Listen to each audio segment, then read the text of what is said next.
Your film is now ready to be shown.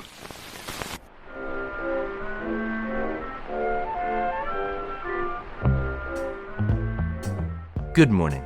I'm Justin Hendricks, editor of Tech Policy Press, a nonprofit media venture intended to provoke new ideas, debate, and discussion at the intersection of technology and democracy.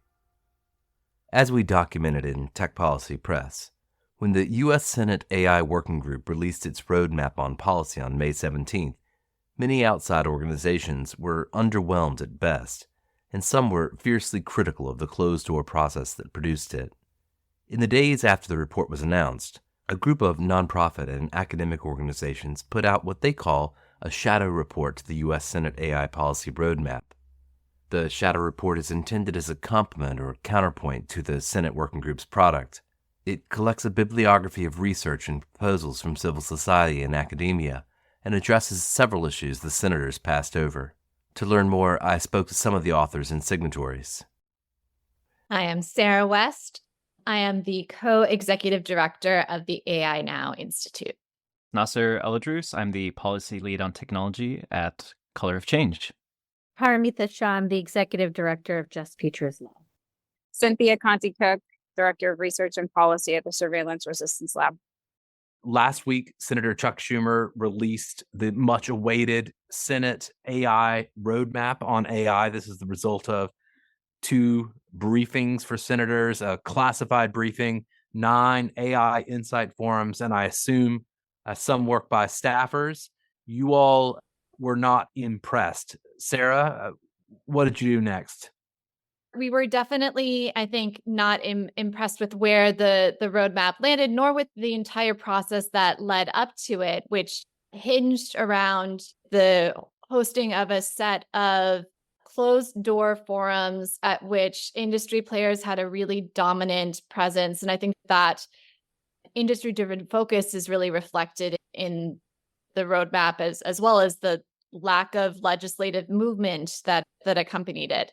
So what did we do next? We turned to a whole lot of other organizations. We were also chatting with each other about our disappointment with the process, and particularly given the significant body of work that existed before the forums even kicked off. And so we decided to pull it all together into a shadow report to offer up to Congress as this is the evidence base that you could have run with from day one.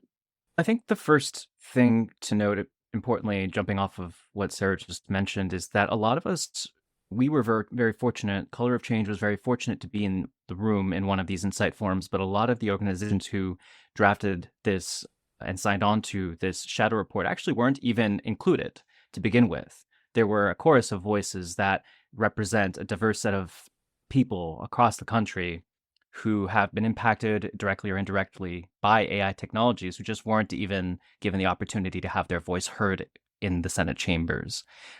Understanding that while these meetings, these 9 forums are going on, really brought us to an understanding, okay, when this report comes out, it's not going to be enough. It is going to, unfortunately, be industry focused, and we have to be ready to counter that with the body of evidence, which we have laid out very clearly in the report, and a very clear narrative that shows that human rights and racial justice and the climate are all being put by the wayside while we are seeing an increase in funding and, in fact, a directive for the companies that have met with Senate staffers and Senate leaders to engage even further in the development and the proliferation of AI tools. So we're talking about billions of dollars, at least supported by this document, if not directed. Certainly, there would have to be some legislative act for a lot of that to be, I suppose, spent ultimately. But at least a sort of strong indication that industry, defense, security interests are sort of prized. Talk to me about how this shadow report came together for a moment. Cynthia, I'll come to you on that. I understand you all sprung into action last week, and this remarkably clean PDF that I'm looking at came together in a hurry on a Google Doc.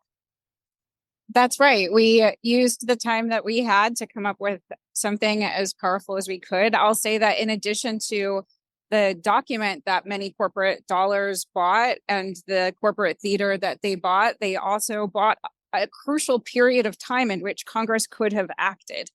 And that we should think of the purchase that was made by the private sector here, not solely in terms of the regulatory favoritism that they were able to achieve, but also just the, in lack of a better phrase, time suck that they were able to create and really undermine the value of this precious amount of time that we have to really pass effective legislation, as Sarah said, based on the mountains of evidence that we already have around the things that need to be prioritized and protected. And in addition to racial justice and climate and the things that Nasser mentioned, I'm going to throw into there democracy. And really, this entire process was a portrait of the ways that corporate capture, which is something they explicitly speak about capture strategy amongst themselves and in their industries to describe their targeting of the public sector and how to achieve a carpeting of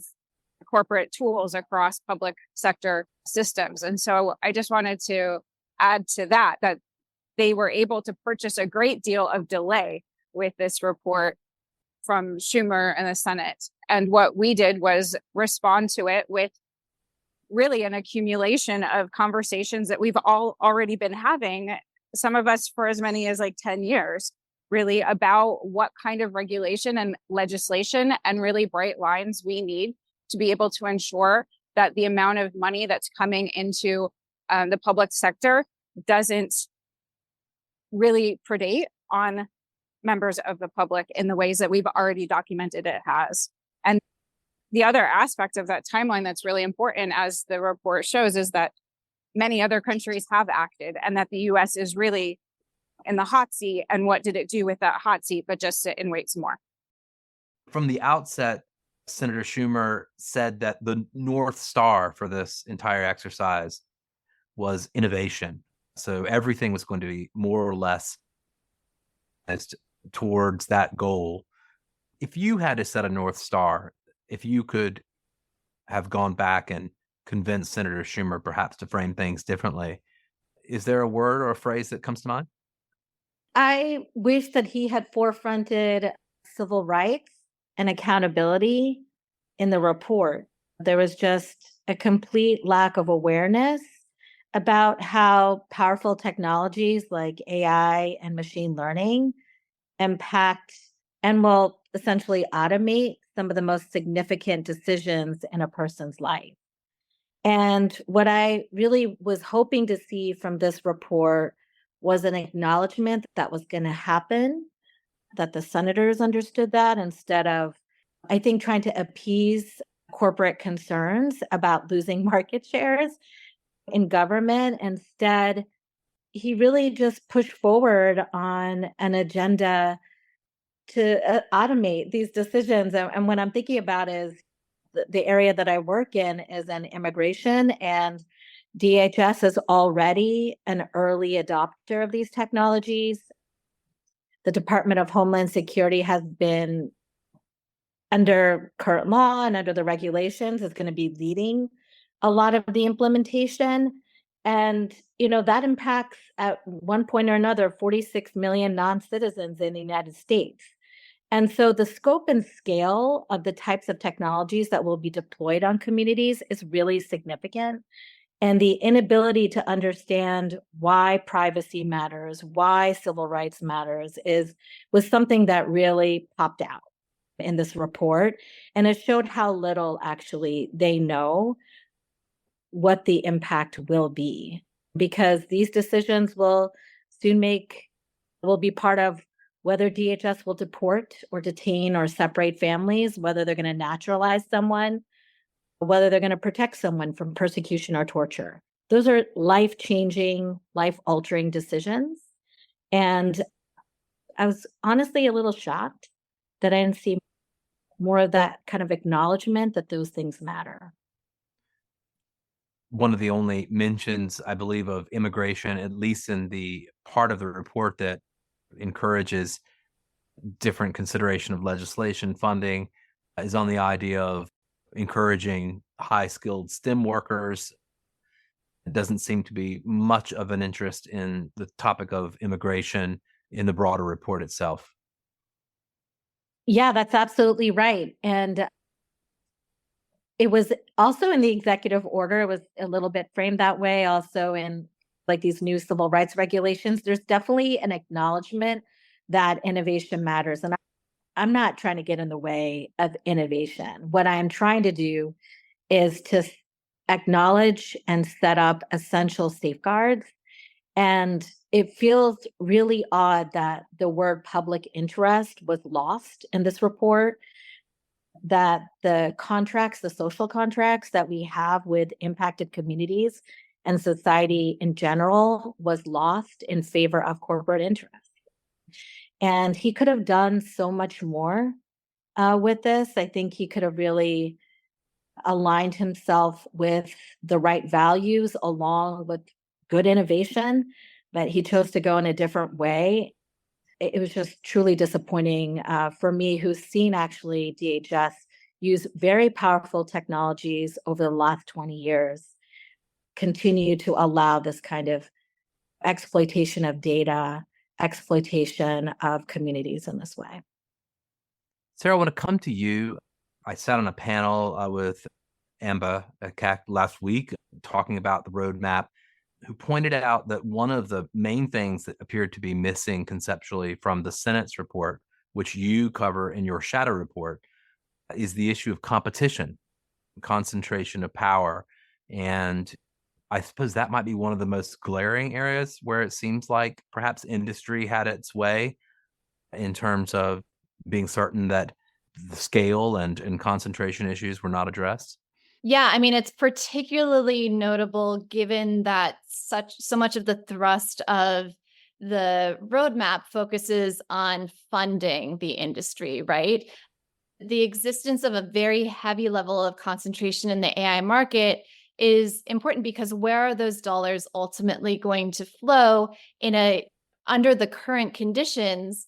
Very likely it's going to ultimately benefit the same very small handful of big tech firms that already dominate in AI. And that's leading to all kinds of other harms to the public, which we cover in other sections of the shadow report. So absent any real recognition of competition as a significant area of concern, it does very little to perturb that status quo. I just wanted to add that another glaring gaping hole from the Senate report is that they also fail to cover, beyond elections and deepfakes, how AI technology and how the industry itself has really started to fundamentally change the public sector. And what I mean by that is access to courts and the increase of forced arbitration, the limitations and the corporate values of secrecy pushing up against public interest values of transparency, being able to access information. I don't know if you all have followed the New York City My City chatbot in recent weeks, but there was a report about how it was producing information that suggested, for example, that bosses can steal their workers' tips. And when you look at the concerns for what that kind of training data was that led to that kind of chatbot producing that wrong kind of information, you might want to go to New York City's algorithmic reporting annual report 2023 and see what kind of training data the My City chatbot was used. But what does it say? It says that training data is proprietary.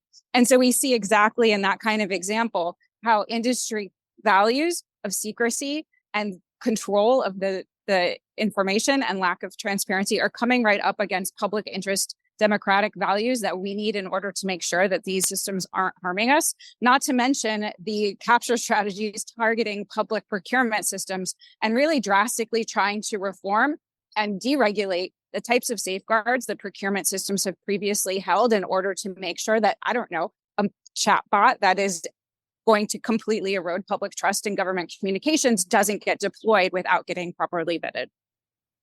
I almost read a kind of, in the focus on elections and mis and disinformation in that context, to the exclusion of other contexts, as you mentioned, a kind of self-interest above all else among the legislators. We don't want to be hurt by this stuff, but we're not so keen to necessarily act in other contexts. We all know what Citizens United has done to our elections and the role of corporate money and billionaires into the election. And it's also had an influence into what the federal government is buying, is purchasing to provide essential services to our communities. And I guess I'm not sure if this is getting to your question, but I think that when you prioritize innovation before you look at the record of the agencies to do the public service, to provide the essential services that you need to provide, it's a problem. Many of these companies that will be contracted, and I'll just speak from my experience with DHS, are some bad actors, right? Clearview AI, right? Like a data broker like LexisNexis. And many of these corporations just rely on a huge amount of data that has been collected by these agencies and by other commercial sources. And I guess what I'm most concerned about is the idea of surveillance being operationalized into policing and into deportation is a serious question.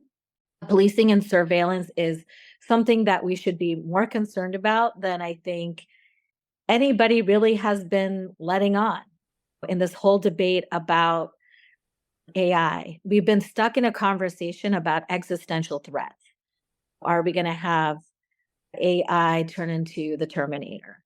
But we really haven't dealt with questions about procurement, about oversight, about accountability, questions that we can answer now, hearings that we can have now before we decide to pour billions into innovation, assuming that what they're going to do for our agencies is make them more effective and for some reason make them more intelligent. That seems really at odds with what we should expect. At this point, AI and data, in our view, is almost like a public resource. It is almost in every facet of our lives. And instead of looking at it as a key tool for consumers and businesses, it really needs to be viewed in terms of what's gonna work for the public good. And I think that we need to really shift the conversation away from existential threats, from fears of geopolitical wars, and really get into essential questions about what does the United States need and what do our communities need. I don't want to overstate the companies like Palantir, like Clearview, these harmful companies, but to me, the real harm is from the companies that aren't engaging so overtly in that type of conduct, but are nonetheless still providing systems and tools to enable it. I've spent 3 years working in a prosecutor's office before, and during the time I was there, the office in question was using IBM tools in particular. So IBM has a program called CopLink, which is a slightly, I'd say, late 2000s, early 2010s facial recognition software tool. And I want to flag that it was just in August that the case of the woman who filed suit against the Detroit police for the false recognition that led to her 8-month arrest, 8-month detention, and subsequent release after a lack of evidence happened. And that happened based on systems and tools that we are seeing deployed everywhere, all across the country at the state and local level. And so where it has been encouraging to see states step in with AI legislations where the federal government has been absent, but it really, I think, speaks to a real harm that we are facing where this is the norm and this is really should not be. On top of that, I've been floating this thought that Leader Schumer and the authors of this report seem to be engaging some sort of balancing act that is sidelining civil rights and racial justice. I'm not a trade policy person, but there's a lot of U.S. versus China happening at the moment, which is overshadowing sort of protection of our fundamental civil rights. And unfortunately, we have been engaging in practices in the United States of bringing technological tools into basic government functions and under the guise of trade secrets, not allowing access to how we navigate bureaucratic systems. And so that which has already been biased, different decision-making systems that might be biased in the criminal justice system and the social welfare system are just getting exacerbated like exponentially. So I don't really see a way for us to solve this without acknowledging that truth and confronting it head on. And there's such a disjunct between what Nasser and Paramita are describing and the language that's in the report, which is very presenting AI as a very highly speculative technology, one where we don't yet know what the impacts are going to look like. And I think one of the things that's front and center in the Shadow report is, in fact, we know an awful lot about how AI is already in use and already impacting people. And it's not time for another framework. It's time for much more meaningful action that is legally enforceable. It did strike me that in your shadow report, you're a little more aligned with the Senate when it comes to industrial policy. Do you think that's a kind of correct characterization? You want public funds perhaps to be under a more clear mandate, but it strikes me that your language isn't terribly far off from where the Senate ended up when it comes to CHIPS Act, the National AI Research Resource, and other kind of related industrial policy. I would say, from what I understand, we are there's a lot more alignment there, but it's what is absent from the Senate's report that is really just the big herring here, right? I would say that I certainly feel that we should have all of these things. It's not a tit for tat. It's not an either or. It's not a binary. That racial justice and innovation can occur concurrently. And the fact that the Senate report, and even just Leader Schumer just yesterday, I believe, convened the committee chairs to basically urge them to advance AI bills. Like, why couldn't that have happened 7-8 months ago? Why couldn't that have happened after the first Insight hearing? It really feels to me that the process that this whole series of forums has sucked the air out of our ability to just own and work the conversation of advancing meaningful legislation. We are still yet to see proper bills advanced by the leader's office, and that's really unfortunate because we're now almost halfway through this calendar year and we're entering the political cycle. It's just who knows before we'll really begin to see more action, and unfortunately, I think the harms will continue, not just in the criminal justice system, but in all other domains that we've written about. And Sarah, maybe I'll come back to you on this question around industrial policy in particular, because I know you've written about it. It's almost like you hear the right words being spoken, but still it's not coherent enough. Yeah, we published at AI Now a report called AI Nationalisms earlier this year that looks at this reinvigoration of industrial policy across a number of different jurisdictions, including in the United States. And there's this new wave of efforts to make public investments into the AI sector under the premise that this is going to somehow democratize what's already an unaccountable and highly concentrated industry. So at AI Now, we've been quite skeptical of this notion, and really, I think in particular, pushed for the need to start not from how do we democratize AI, but instead have a very crisp vision of why AI in the first place. And is AI, in fact, the right tool for this task? And I think we have lots of evidence that the way that AI is already being deployed primarily serves two goals. One is to ramp up the ability to surveil populations, whether that's employers wanting to have analytics on their workers that allow them to speed up the rates at which they're expected to work or pay them less. And the other use case is essentially for automating austerity politics and reinforcing inequality. And I don't think that either of those public policy goals really serve the public interest. And so if that's the case, why sink billions of dollars into this industry? I think we need a much more compelling vision for this sector that puts the interests of the public at the center and not the interests of the tech industry. So we've already talked a little bit about surveillance, privacy, some of those types of questions. But because I know, Cynthia, Paramita, we have people on this call who have worked very closely on those things. Let's say you were elected to the Senate tomorrow and put on a committee of jurisdiction.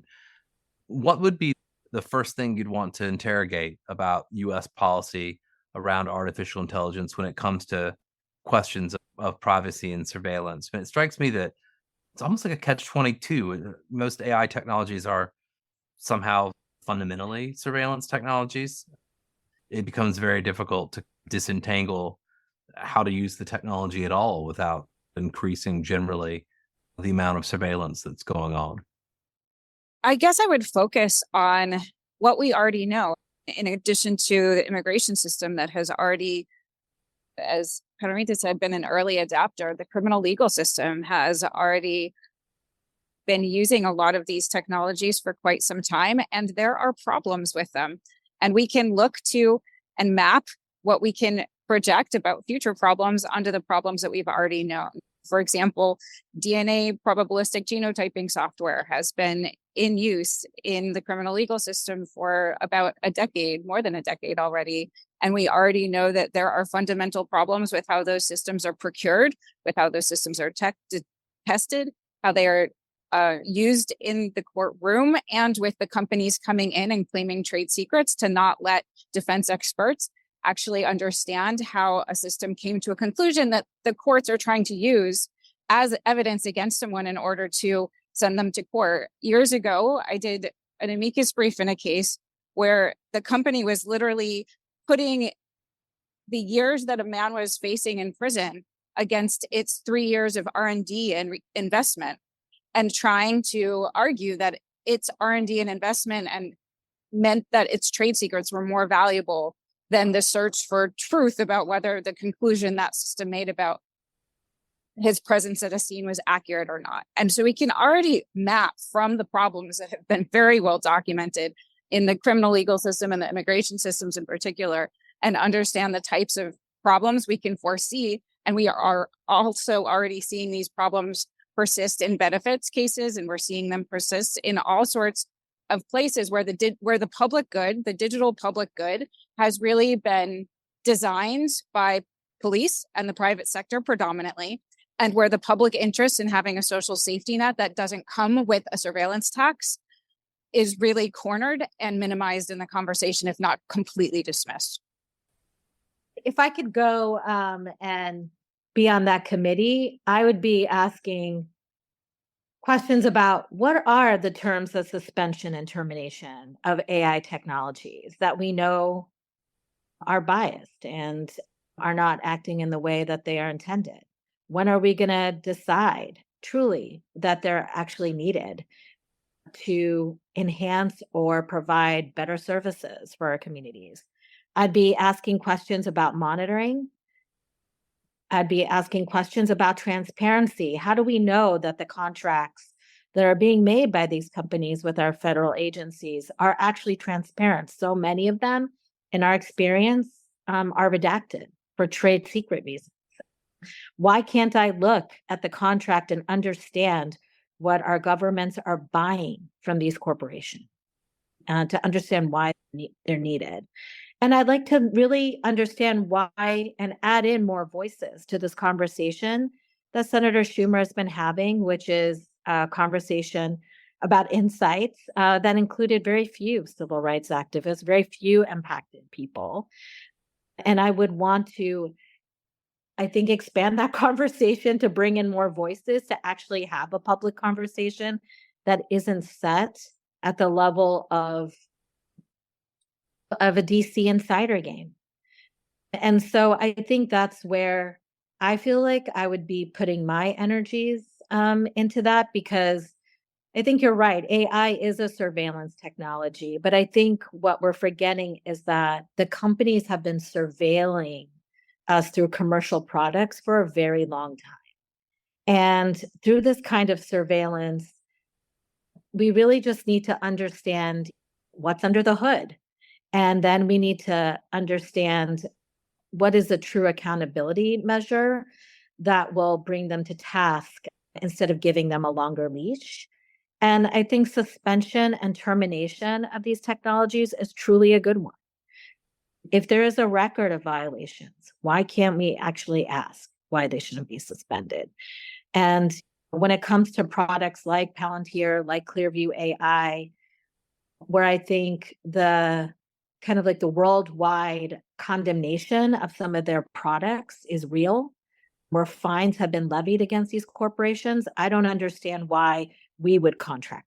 And so those are the kinds of questions I would want to raise if I was in that position.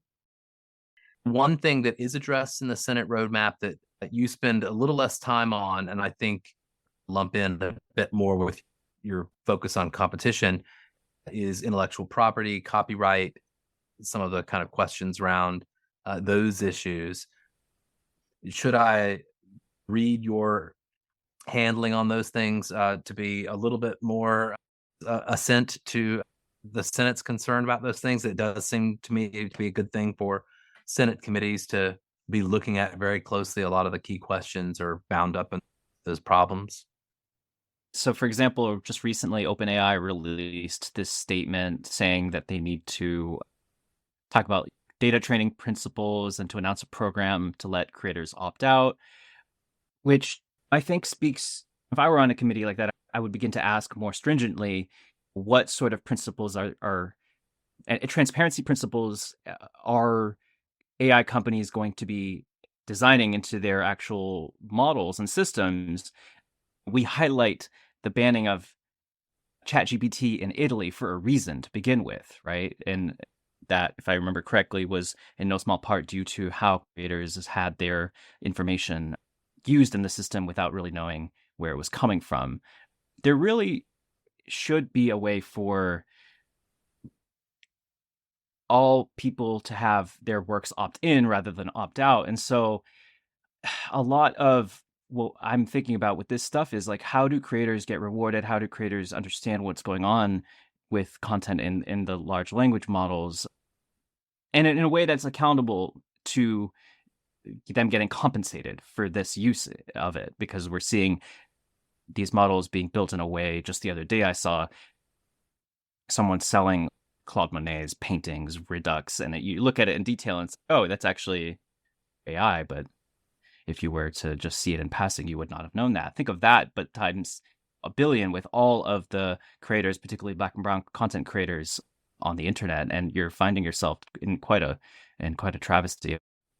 I think one thing that we did say in the report, as well, is that this list of issues should really be seen as the floor, not the ceiling. It's in a very short period of time what we were able to compile together, when it's already a very long list. But it's by no means the end point. And we would certainly hope that there's scope to continue building upon it. Now, in terms of what I'm looking for in terms of where policymaking is going, we've essentially run out the clock here on legislative movement. And that's, I think, one of the real detriments of this process, is that it stalled any movement in a year when there was actually momentum for action.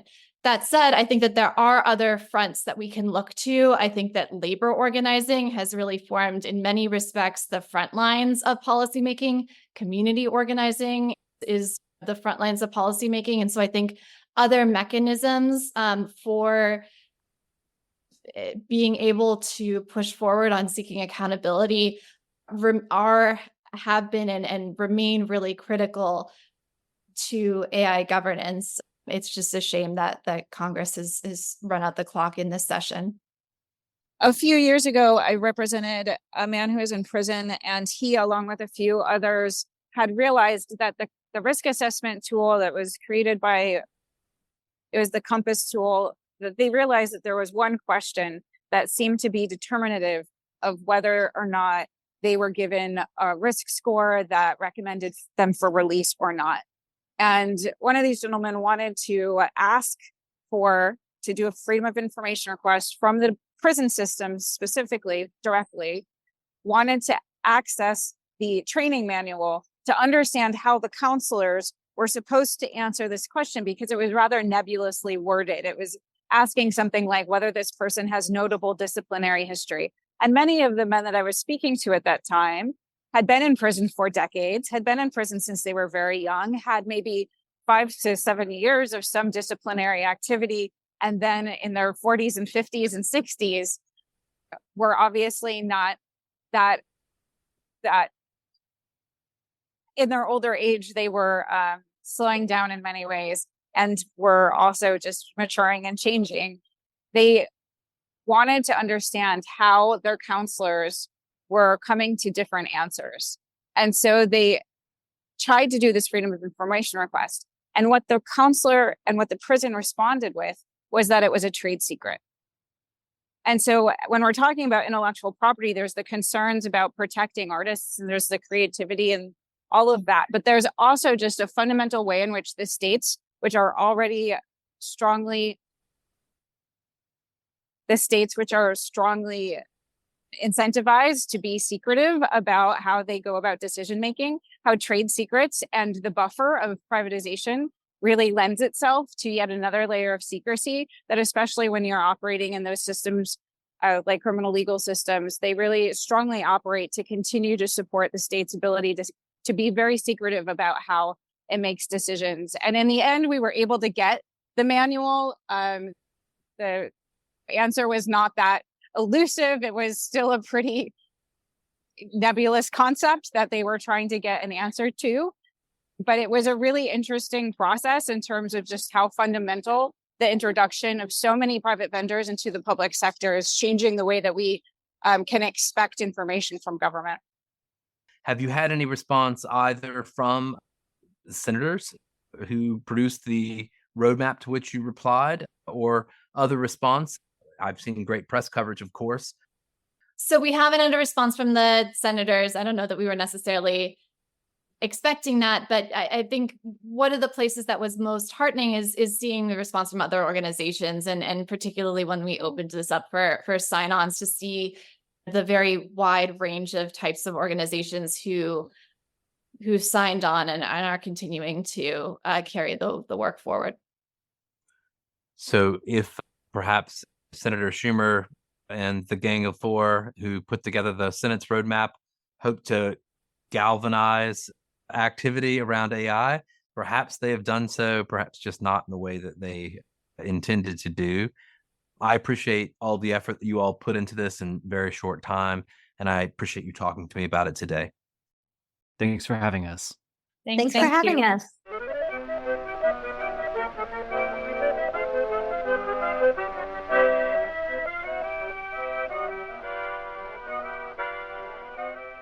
That's it for this episode. I hope you'll send your feedback. You can write to me at justin@techpolicy.press.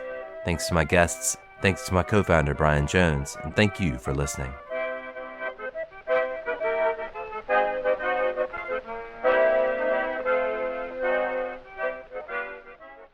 Tech Policy Press.